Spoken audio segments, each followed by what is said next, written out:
అసత్యాలతోటి.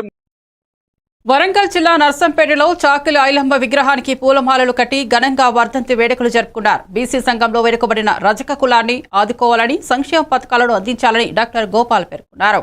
భూమి భుక్తి కోసం అహర్నిశలు కృషి చేసిన చాకలి ఐలమ్మ సేవలను మరవలేనని ఆయన గుర్తు చేశారు. ఈ కార్యక్రమంలో లక్ష్మీనారాయణ, చౌడారపు మధు, సారంగపాణి తదితరులు పాల్గొన్నారు.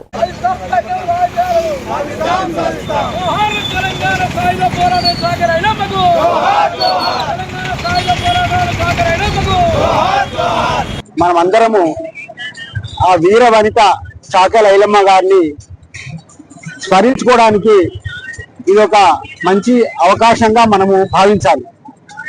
ఎందుకంటే ఆ రోజు భూస్వాముల మీద, రజాకర్ల మీద ఒక మహిళ అయ్యుండి, అట్టడుగు కులానికి చెందిన ఒక మహిళ ఆ రోజు వీర వనితగా భూస్వాములను ఎదిరించి ధైర్యంతో ముక్తి కోసము, తర్వాత ఎంతో వివక్షత గురైనటువంటి వెట్టి చాకిరి నిర్మూలన కొరకు భూస్వాములు ఎదిరించి ఆ రోజు మరి వీర వనితగా ఉండి ధన్యవాదాలు చెప్తున్నాను. ఇదే ఐక్యత ప్రతి సందర్భంలో కొనసాగాలి. మనకంటూ సామాజికంగా ఒక గుర్తింపు రావాలి, సామాజికంగా విలువ రావాలి. అటువంటిప్పుడే నిజమైన అభివృద్ధి అంటారు.